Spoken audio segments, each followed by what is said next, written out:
So many people say, well, I can't afford this, I can't afford that, I can't afford to buy real estate, I can't afford to buy Bitcoin. Well, the reason you can't afford to buy something is because you can't sell. And sales equals income. So back in 1974, my dad wanted me to go to the University of Hawaii and get my PhD. And I said, no, I'm not going to do that. I'm going to learn how to sell. He was upset. He said, salesmen are crooks, they're con artists. It's not a very honorable profession. But that's why he was poor. So many PhD types, academic types, they think they're above the capitalist process. They think their PhD entitles them to the better life. But if you go for your PhD, you really don't have the skill sets to be in the capitalist world. Like when my father ran for lieutenant governor and he lost, and the governor said to him, you'll never work in this state again. So the power the governor had over my dad was his job. And my father just couldn't sell. He just kept holding up his PhD, but he couldn't sell. And you know what I mean? And I saw that. And that's when my rich dad, who had no education at all, said, you better learn how to sell pretty quickly. Need motivation? Watch a top 10 with Believe Nation. Hey, it's Evan Carmichael, and I make these videos because when I started my first business, I really struggled to believe in myself. I was making $300 a month and quit on my business partner. And the thing that saved me was watching the stories of successful entrepreneurs. They gave me strategies as well as hope and belief that just maybe I could do it myself as well. And I hope that this video here today helps you get a little bit more belief in yourself, because I still need the videos for myself today too. So today, let's learn from one of the best, Robert Kiyosaki, and my take on his top 10 rules of success. Enjoy. Rule number 2 is study real estate. So John and I, like I said, rugby players, play for the Hawaii Harlequins rugby team. And I'm talking to him, and he's telling me about all the rich people we knew in Hawaii who were going broke. I'm going, you got to tell that story. Because as I said, in 1974 was the first 401k. It was called ERISA, Employee Retirement Income Security Act. And I was still in the Marine Corps, and I was flying out of Hawaii. And I went to listen to these pitches on how to sell a 401k. And I said, these guys are lying through their teeth. Because the advantage I had is I had a rich dad and I had a poor dad. And my poor dad was the village idiot. He was a PhD, which stands for poor, helpless, and desperate. He ran the school system for the state of Hawaii, and he thought the 401k was wonderful. I'm going, you got to be kidding me. And my rich dad was my best friend's father. He goes, oh my God, boy, talk about a license to steal money from stupid people called employees. So I came from a different, so this is 74, I'm still in the Marine Corps. And the first thing my rich dad said to me, if you're going to be a rich man, you better learn 2 things right now. Be an entrepreneur, but he says you've got to learn how to sell. And secondly, you've got to know real estate. Because real estate is debt and taxes. And that's, what do you mean debt and taxes? So in 1974, I took my first real estate course and opened my eyes up, because you don't need money to buy real estate and you pay no taxes on top of it. So just before I get out of the Marine Corps, I get a job with Xerox to learn how to sell. So I got sales, and then I understood real estate. So why am I a rich man today?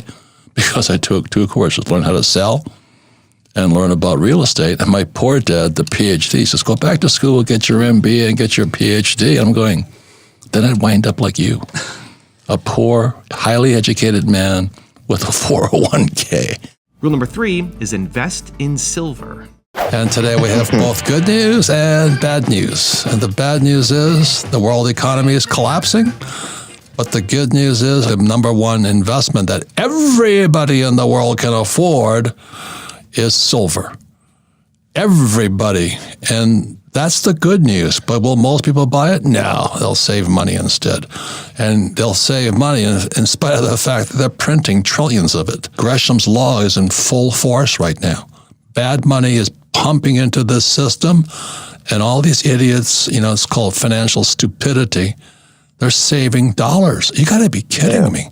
And they're printing so much money. And the beauty of silver, let me say it again, everybody in the world can afford $20, or you can afford a dime. You can go to a coin store and say, I'd like a 1963 dime. You might pay $1 for it. But that's how stupid people are. They don't realize that silver has not only been an industrial metal, but it's also a monetary metal. It's been used as, payments for years and years and years. Rule number 4 is step up your failure rate. So I got this job at Xerox. The same story you have is I get my little handy dandy sales planner out. I'm dying. Let's say there's 20 sales guys at the Xerox branch in Honolulu. I'm dying. I'm like, and this guy Sanchez flies in from Western Region, Santa Ana. He looks at my sales thing, and I got all these appointments, but no sales. And I'm going to get fired. So I said, I can't. I'm working hard, but I'm going to get fired. Because I had no sales. So I go. My rich dad's office was at Waikiki, so I go to rich dad's office and I show him my planner. He looks at it. He goes, "Okay." He says, "Let me ask you this: how many?" And I had to knock on doors. I had no established accounts. The FNGs and the FNU guy has to always cold call. That's as brutal as it comes. So I'm cold calling in Honolulu. I'm getting nowhere, but I'm making a lot of cold calls. So I show my rich dad my sales planner, just like you do with your guys. And I said, my rich dad says, "Well, it's obviously why you're failing." I said, "Why is that?" He says, "You're not failing enough." He says, "If you want to become successful, you have to step up your failure rate." I went, "What?" Because in my poor dad's family, the academics family, PhDs and all this, failure means you're not successful. And to my rich dad, failure meant you were getting successful. So his advice to me, and I'm working for Xerox, I'm probably 28 years old. He goes, "You got to step up your failure rate. Find a way to fail faster." So that's when you get creative. I can only make so many sales calls a day. Also, to make sure you're actually taking action after watching this video, I've designed a special free worksheet just for this video. The worksheet will highlight all of the lessons learned in this video, as well as pull out our 3 favorite learnings and quotes that will inspire you to actually do something. The worksheet will also give you space to write down what your key takeaways are and your specific plan of action to make sure you're getting results. If you want the worksheet designed specifically for this video, absolutely for free, there's a link in the description below. Go click on it and start building the momentum in your life and your business. I'll see you there. Rule number 5 is take risks. What is the biggest difference between fear today versus fear 50 years ago versus fear 100 years ago versus fear 20 years ago?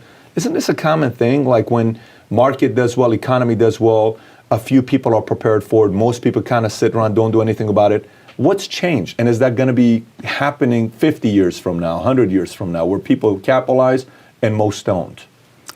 Well, that's a fabulous question because, today when I refer to 2008, most people remember 2008. Do you know what I mean? That's when Lehman went down, Bear Stearns went down. 38% drop. Yeah, they all remember it. But I want to say what you did was really, really smart, because the best time to start a business is right after a crash. I made more money after 2008 than ever in my whole entire life, because everybody was hiding like little cockroaches. You made more money after 2008 than your entire life. Yeah, so when, here I'm talking about the coming depression, everybody says, "Oh, you're such a pessimist, I go, "No, I'm excited. I get sexually stimulated thinking about all the bargains that are going to be on the street. I mean, it's going to be bargains everywhere. But everybody else, "Oh, you're pessimistic." No, I'm actually optimistic. So anyway, so you're very smart. When I study business. Guys who start right after a crash do very well most of the time. Rule number 6 is break bad habits. If you have money, you have more power. If you have attractiveness and sex appeal and all that, you have more power. So I think one of the most misunderstood words here is power. And that's why we have Rollo on this program. It's about power. So, and whether and I don't know if you want it or you don't want it, but I would say most people want more money. People want to be more attractive, to be more, sexually attractive, or have great relationships and things like this. But also you want more power, the ability to do, because many people today are trapped. And when people lack power, their lives are kind of different. So power is simply the ability to do, and one of the biggest abilities is, can you change an addiction into a good habit? Can you take a bad habit into a good habit? So, for example, ever since meeting Rollo and the gang, I was able to break my habit of overeating. I overeat every time I'm under stress. You know, what do I need to do? I need to eat. And thanks to Dr. Nicole Shrednicki, an ultra-healthy human, and the encouragement of Rich and Rollo, I've been able to get my body back down to Marine Corps weight. And I'm 74. So I have the body of a 25-year-old now when I was in the Marine Corps. But I had to get over the addiction of eating.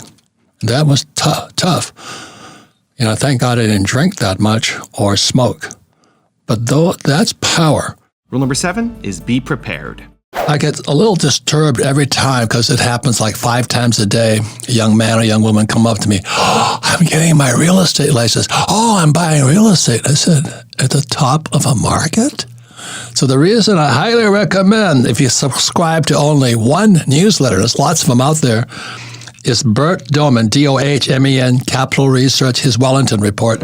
And again, he has his free book, his free advisory, Surviving Soaring Inflation, The Opportunity of a Lifetime. And this is it here, just, you can get it. And The Opportunity of a Lifetime. And I agree 100% with him. You have no idea what it was like. Some of you were too young. I'd go into a Chinese restaurant and they had whiteout on all the menus. I like Chinese food.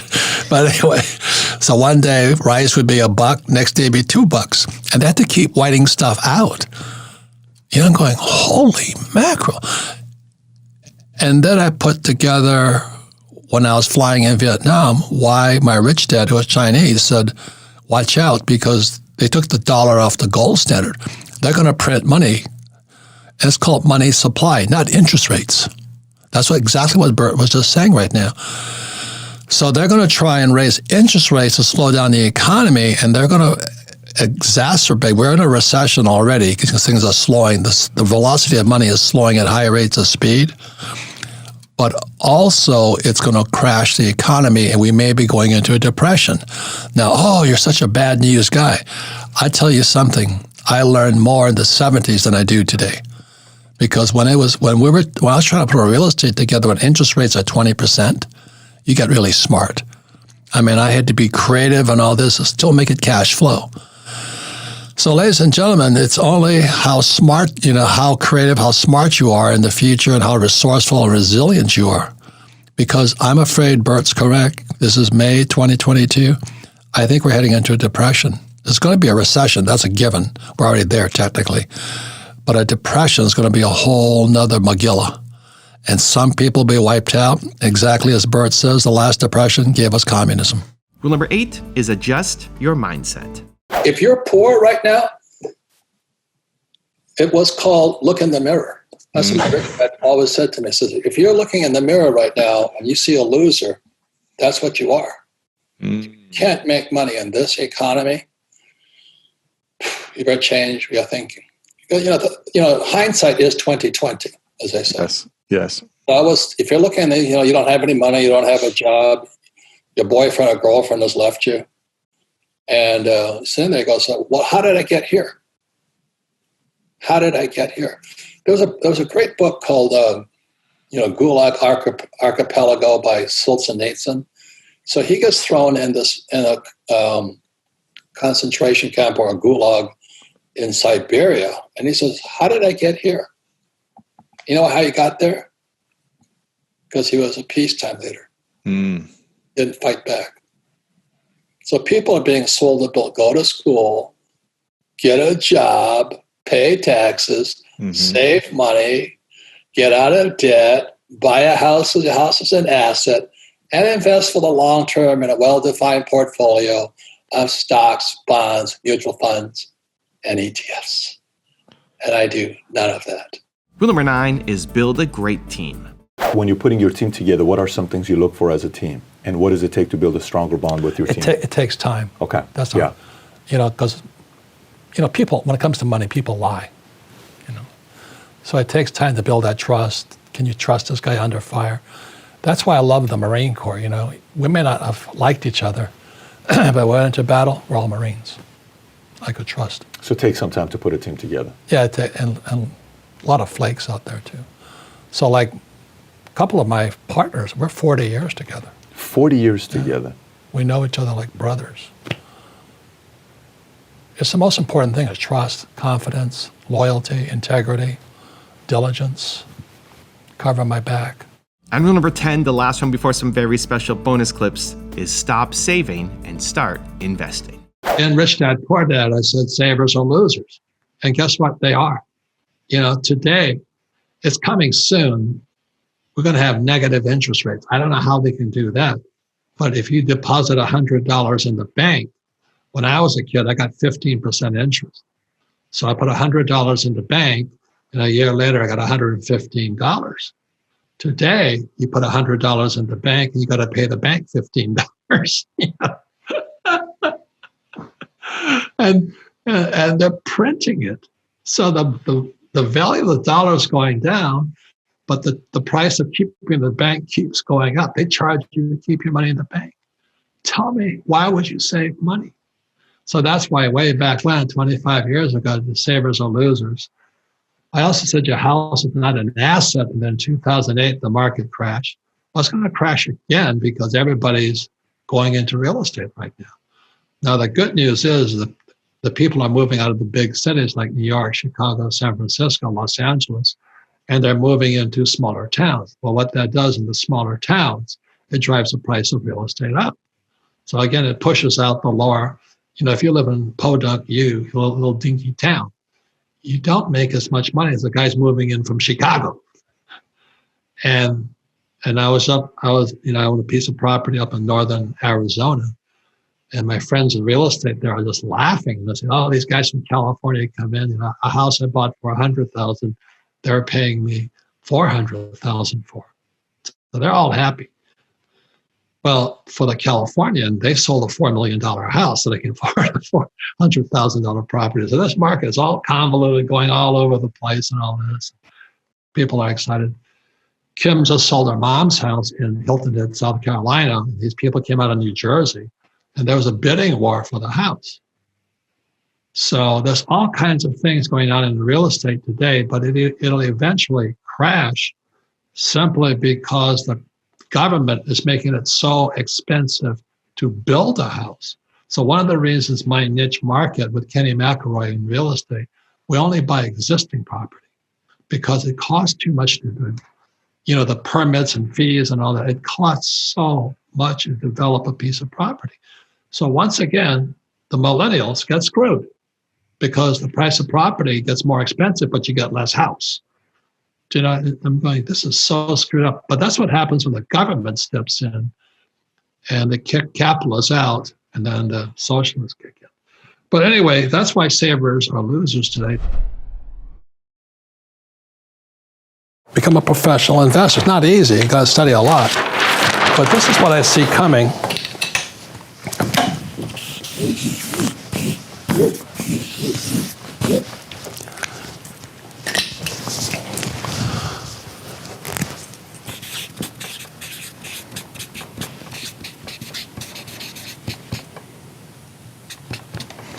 Okay, it's a financial statement. It's the balance sheet. What I'm concerned about for the millennials, okay? So here we have M for millennials. It's a lot of you. But over here we have today, boom, baby boomers, me. And what's going to happen is that it's going to be the flow of people. You guys are going to flow over here, and you'll be producing the income to pay the taxes and all this. These guys are going to come over here. We're going to be the biggest liabilities you've ever seen. They estimate that, and nobody knows the real number, but the estimations are this bill for all the social programs, the welfare programs, all the Social Security, retirement plans, and all this is estimated to be $265 trillion. You guys are going to have to pay for that. So when old guys like me move over here and you guys take over the economy here, what's going to happen is, go up. You have to pay taxes to pay for these guys. So that's why when I speak to young people and all this, I kind of joke around a lot and things like this. But this is a massive, massive, massive, massive social problem.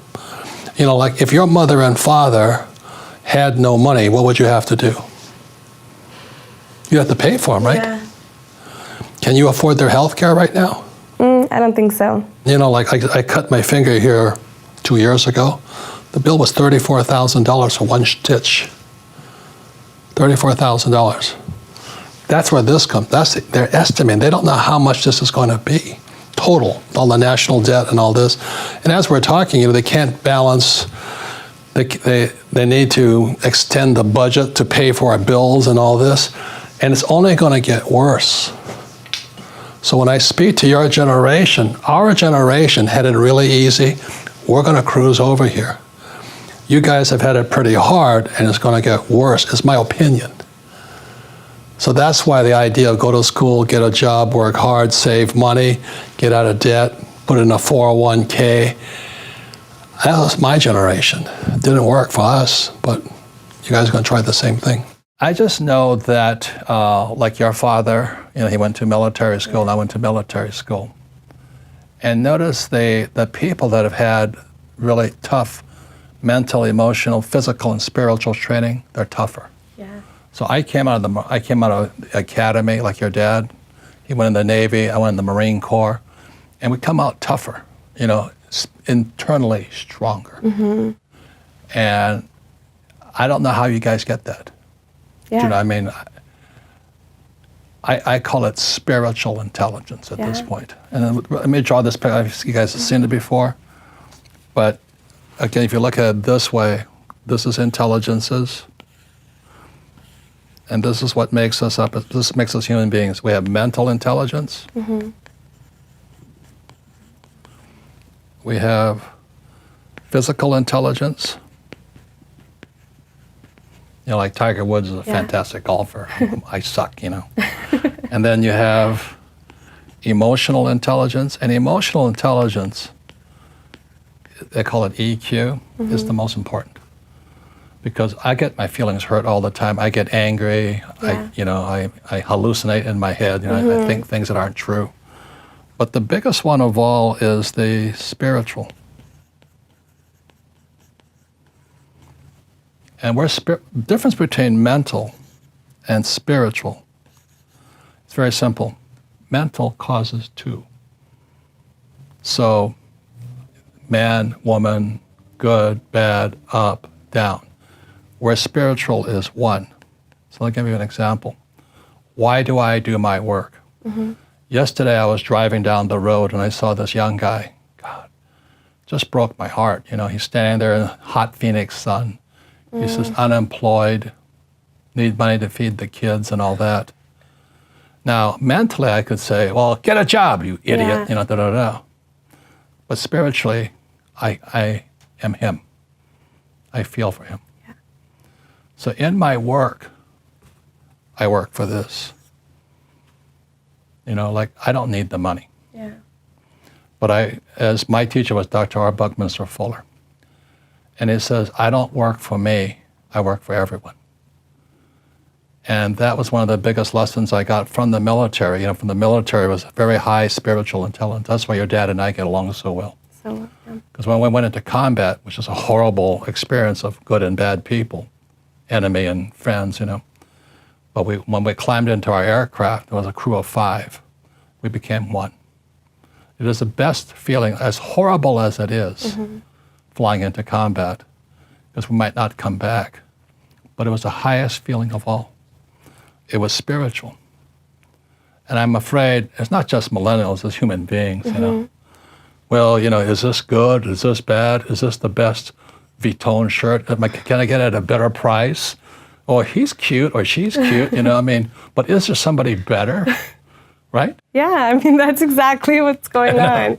So you guys are stuck in your head, and I think you should get more into your spirit, like saying, what can I do for my fellow human being? Yeah. What can I do for the environment? And I think the biggest secret of my success is I have all, we all have these. We all have some degree of physical things we do. Yeah. Emotionally, I'm a basket case a lot of the time, I get upset, I get angry, I get sad, I get my feelings hurt. And I'm always, this is good, this is bad, this is, you watch politics, it's all good and bad, it's a bunch of BS. But what keeps me going is this, and it's spiritual. Yeah. Is how can I serve others? How can I serve the planet? How can I fix this problem? And millennials, it's not just millennials, it's just human beings in general. Yeah. If you can get back to being one, being compassionate, you'll always have idiots here. You'll always have idiots here and idiots here. But just stay in your spirit. Yeah. So like when I saw that guy, he's probably 45 years old, I couldn't imagine being a father saying, I need money for my kids. And, I gave him a few bucks, but it doesn't help. No. When I gave him a few bucks, I was just saying, hey, we're one. Yeah. I feel your pain. And so what's happening, I think, it's not just millennials, it's human beings are idiots, Yeah. We inflict a lot of pain. But this is spiritual intelligence, is how do we make it one? Like my love of trees. When I see people cutting down trees, I want to kill them. Yeah. I want to kill them. And then the oceans, it just breaks my heart because I grew up in the oceans. Oh, yeah. So when we're in our spiritual, in our heart, in our silence of the brain, of the mind, then we're most effective. That was one of the biggest wake calls of my life, is that the reason between rich people and poor people is they don't know real money from fake money. My mom and dad didn't. Good people, but they don't know that. So they spent it. And so today, I have millions and millions and millions in gold and silver. And I also use debt. I don't use money. And guys like Dave Ramsey say live debt-free. And for 99% of the people, that's good advice. But if you're going to be really rich, you have to learn how to use debt as money. But to do that, you got to be a lot smarter than some hodler, chasing Ethereum and all the other stuff. Okay? So that's what real financial education. I don't have an answer. I don't know what's going to happen in the future. Could my Bitcoin go to zero? Yes. But gold and silver have been here since the earth was formed. It's been gold, it's been money for about 12,000 years. Bitcoin has been money for 10. Now, does that mean I don't buy Bitcoin? No, I still will buy it, but I'll buy it because it's liquid. I can get out of it if I made a mistake. The young people like you leave school thinking, oh, if I know the right answers, then there's no risk. And it drives old guys like me crazy. Because everybody's talking about millennials. What's wrong with them? Millennials are the most highly educated generation in history. They have the cell phone. They didn't get educated in school. They got educated on social media, on the cell phones. They know all the answers, but they're afraid of doing anything. Yeah. The biggest complaint about my generation is millennials know all the answers, but they can't do anything. And the reason they can't do anything is because you might hurt somebody's feelings, you might make a mistake, and that just keeps you guys just trapped in this little box here. Yeah. So that's one of the reasons I think millennial money is such an important point here, because if you're going to come into my world, old guy's world, or the information age, you've really got to understand what is risky and what is not risky. And in my world, if you play it safe, that makes you stupid. Because if you don't take risks, you don't get smarter. Yeah. So you may know the answer, but you can't do anything. Yeah. And one of the best things I had is I went to military school, then I went to flight school. I had such great teachers, All of them could fly. So my flight instructor could fly. What a novel idea. A flight instructor can fly. But when I was in high school, most of my teachers were terrified. They're all cowards, job security. Don't make mistakes. Just memorize the right answer and you'll be safe. And that's why most school teachers aren't rich. Yeah. And they teach that to your generation.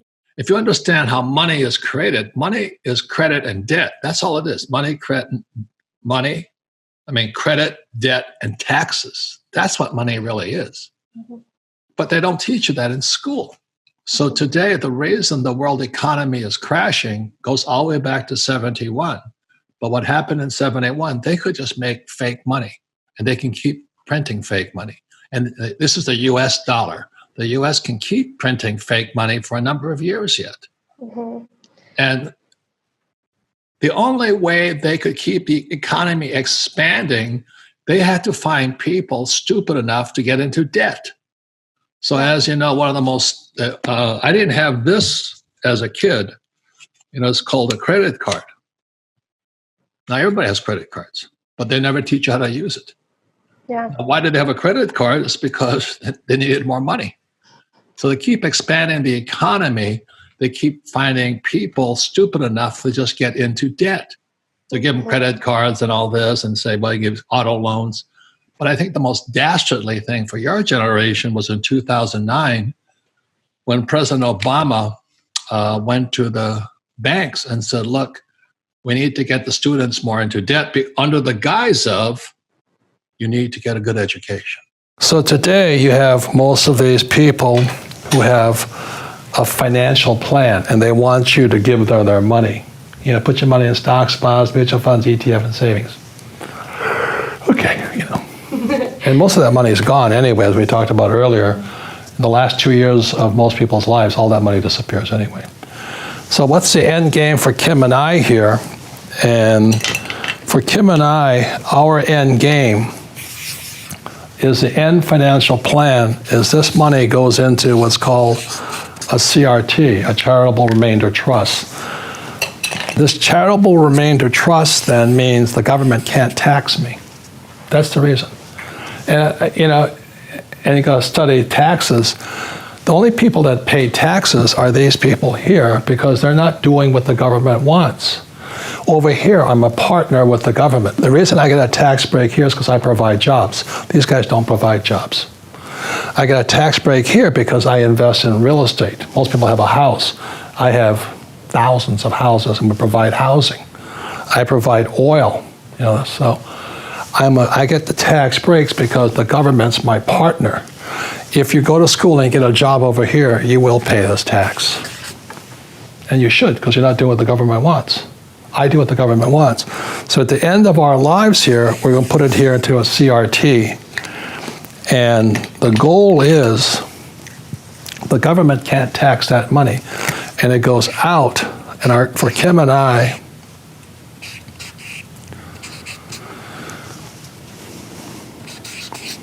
our goal is every year we're going to give $100 million to charity. Every year. Most people will be broke at the end of their lives. So we're going to give all this money back. And for into perpetuity, charities that we support, like I'm very much into the oceans, so I support Greenpeace. Kim loves animals, so she supports animals. We support all these things that we can't do because we're working our businesses. So we give our money back to charities. We give it to Boys and Girls Clubs and other charities all over the world. $100 million for a lot of people, for a guy like Trump, not a lot of money. For us, it's a lot of money. So $100 million a year is our goal. Today, we're probably, if I died and Kim died today, it would probably be $25 million a year. But I have probably another 10 years, 20 years to live. So this is the ultimate goal. Kim has probably another 30 years. So can we make this? Most likely. And if we don't make it, we're still at 25 million today. But that's the end game here. We just give it back. And because we give it back, the government doesn't tax us. That's why I love the tax law. The reason I say only lazy people use their own money is because it takes much more intelligence to raise capital. And so I've never been able, ever since my rich dad, since a little boy, my rich dad forbade me from ever saying, I can't afford it. He says, figure out how you can afford it. How can you do something? Figure out how you can do something. So over my lifetime, most of the projects I've started, I've never had any money. I like not having money because it forces me to think. I get creative. I have to educate myself. I have to talk to rich guys. Hey, how'd you do this? How'd you do that? How'd you do that? And what has happened to me, I just turned 72, I've never needed money. Because if I need money, I figure out how to raise it. Most people go to school to become employees. It stands for E, employee. Or they become specialists, like social media guys. But where a rich dad is different is that this is what you go to school for, become doctors or lawyers or accountants or pizza shop owners. But this is the B and the I side. This is big business, and this is a professional investor. Not stocks, not mutual funds, not ETFs, not 401ks, not that stuff. Professional investor. So the problem with most millennials, they went to school and they came out here, right? That's correct. Yeah. That's the problem. What Rich Dad does was shift you to think on this side. So the B and the I side, 500 employees or more, and professional investor, you want 401ks and stuff that's on this side. But you have the power with this thing to go over here. So my whole message is this, and this is all from my Rich Dad. This is called the BI triangle, B and I. To be a big business owner and investor, there's 8 steps to it. Number 1, you have to have a mission statement for your company. Number 2, got to have a team. Number 3, you have to have leadership. And now then you have product. Everybody says, oh, I got a great product. Well, product is the least important thing. Then you have to have legal. You have to patent all those contracts. Systems. A car, automobile is a system of systems. A computer is a system of systems. The human body is a system of systems. That's why you have a good team. You have the communication. This is the most powerful communication device ever. But most people use it to text and complain. Check their social media accounts. Grow up, you guys. And then here we have cash flow. Cash is either flowing in or flowing out. And this is leadership. So Shane is over here on the leadership side. He coordinates all these people with this thing. Is that correct? Absolutely. Yep. So you have the most powerful tool in history. Most of the young people your age today, a lot of them want to become entrepreneurs. The problem with this, you have to understand tax. You see, this is all over the world, very little difference. These guys pay 40% of their money in taxes. So they make $1,000, they're going to spend $400 in taxes. These guys that make $1,000, they're going to pay 60% in tax. So our schools are teaching entrepreneurship, but they're not teaching them tax, okay? And because they're focusing on income. Over here, it's 20% in tax. So they make $1,000, only $200 goes to tax, and these guys, 0%. So the reason financial education isn't working in our school systems is they're teaching financial education for these people and these people, but to really become rich, you have to focus on this side here. And that's the difference between a rich dad and the financial and what they're teaching in school right now. I'd rather be on this side. This side is a lot harder, but in the long run, it's more fun for me. On this side here, it's harder, but you're paying tax constantly. So these guys here are saying tax to rich. Well, these guys don't pay taxes. And as strange as that may seem, and I'm talking about legal, this is all over the world. So that's the big difference here. One last thing, which I think most millennials understand, is, in Rich Dad, Poor Dad, I wrote about Ray Kroc, founder of McDonald's. And he was teaching at the University of Texas, the MBA program. And Ray asked, and most of the MBAs are going to come out here. So Ray Kroc asked him, he says, what business is McDonald's in? And everybody yelled and said, no, we know you're in hamburgers. And Ray says, no, we're not. McDonald's is not hamburgers. McDonald's is in the business of real estate over here. So you have McDonald's here, and the money McDonald's makes buys the real estate. And that is my formula. This is Rich Dad. I own real estate. I don't hang out here. I'm glad you guys are here, right? And we do our best to make sure you're educated and you have your own businesses and things like this here. But really the formula I follow personally is McDonald's. We have an education company that buys real estate, which means we make a lot of money, pay 0 taxes, legally. Let me say this before I begin, because we're talking about going to school or education, whatever that is to you. And education is more important than ever before. But the problem I have with school, traditional education, number one today is it's creating young people like you to be greatly in debt, right, with pension. I mean, not pension, but Student loans. Subprime student loans. Yeah. You got subprime education. So education is more important than before, but what do they teach you about money? Nothing. So my point here is this: education is important, but the thing I don't like about labeling a child or a student ADD, okay? ADD is another word for extreme boredom. Do you know, why don't they just call it what it is? A child doesn't have ADD. The teacher is boring. They're boring people. Why would I listen to them? So I had ADD, but I call it acute boredom. Then they say you have dyslexia. Well, what the heck is that? I had dyslexia because I was sound asleep. I was always drooling, you know. I mean, I couldn't believe how boring the teacher was. Yeah. On top of that, they were teaching me a subject I wasn't interested in. You know, when I had calculus and trigonometry, I kept going, when am I going to use this stuff, you know? So anyway, this is my point of view.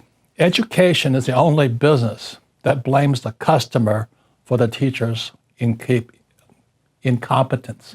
Let me say it again.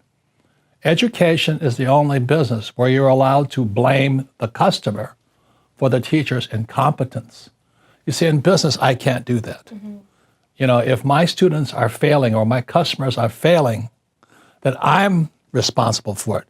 But how in the world can these teachers get away with blaming their customers for the teachers and education system's incompetence? And let me say this one more time. Education is more important than before, but what the heck are you learning? That you're stupid. I was called stupid so many times. I almost went nuts. I flunked out of high school twice when I was 15 and 17 because I can't write. And today, I've sold more books than most teachers ever will. It's in the millions of books. So who was stupid? You know, that's the whole point here is this. Humans learn by making mistakes. You know, God designed us so when a baby learns to walk, baby crawls, stands up and falls, then finally takes the first step, and the next thing running, then flying. But what our schools do, when a child falls, they punish them. You're stupid. You make mistakes. Smart people don't make mistakes. When I look at the way humans are designed to learn, we're designed to learn from mistakes. So that's why you play golf. I'm sure Tiger Woods has hit more bad shots than me. He's failed more than me. So when you look at the real reality of the world, the biggest failures are the most successful. You know, like Steve Jobs, Reed College, Gates dropped out of Harvard, Michael Dell at the University of Texas, but they failed their way to success. What our academics say, that's greedy, they're capitalists. Don't make mistakes and do as I tell you, and don't question anything I say. That's called tyranny. So the reason games are the best teachers, at least Monopoly was for me, and our board game Cash Flow, the reason I created Cash Flow, is a game will engage me mentally. I'm interested. It gets me emotionally. Nobody likes to lose, you know. And then physically, I have to do something. I like the board game better than the electronic game because I have to do the math. Yeah. Do you know what I mean? When you do the math, you're actually getting smarter. And then it's spiritually, I want to make sure you win, and I don't have to take you out to win cash flow. Do you know what I mean? I don't have to make you the loser. But that's what schools do. They have to have one person smart, one person stupid, one winner, one loser. So when I'm teaching you either real estate or business and all this, I don't want you to lose. I want you to win. So once again, the games are the better teachers, like the game of Monopoly, simply because it involves your physical intelligence. And the more you do your numbers on the cash flow game, the smarter you get. Emotionally, because nobody likes to lose. This is really surprising. A lot of people lose because they got too happy. Do you know what I mean? Too excited. Yeah, what happened? Oh, I'm rich. Then I get egotistical and arrogant, you know? I get cocky, and I'm smarter, I'm richer. Then you lose. And you also lose if you've been told, well, I'm stupid, and I failed, and all this stuff. You also lose. So that's why games are the best teachers, because you go up and down emotionally as you're playing the game. But spiritually is we get together to help each other out. Yeah. We're one. Kim and I retired. She was 37 and I was 47, 10 years apart. Took us 10 years. But all we did was get richer after that because we found our formula. And our formula wasn't go to school, get a job, work hard, save money, get out of debt, and invest in the stock market. That wasn't our, nothing wrong with that formula. It just wasn't our formula. What was your formula? Play Monopoly. Yeah. 4 greenhouses, Red Hotel. And the McDonald's formula of our, as Ray Kroc said, who founded McDonald's, McDonald's is in the business of real estate and paying no taxes. So that's when Tom and Kenny and the other advisors come here, their job is going to twist your brain to see it differently. Does that make sense to you? Yeah. It's going to be a whole mind shift of what we've been taught. And From very school. non-traditional ways where sometimes when you think about not paying taxes or using debt, it's like, what are you even talking about? How? Right. And that's dangerous. Because you've been taught to pay taxes and get out of debt, right? Brainwashed, yeah. Right. So what I'm glad you're starting on here is you bring in my advisors in. Remember, advisors are my teachers. They're not just telling me what to do. They're not experts. We work together, we plan together. Right now, Tom and I and Kenny, because Kenny is who I invest through using debt, and Tom would advise me on taxes. So that my game I play is not be a good employee and work hard and pay taxes. My game is to be a capitalist, to have my money and investments work hard for me, so I can make millions and millions of dollars and pay no tax. Now that drives a lot of people crazy, right?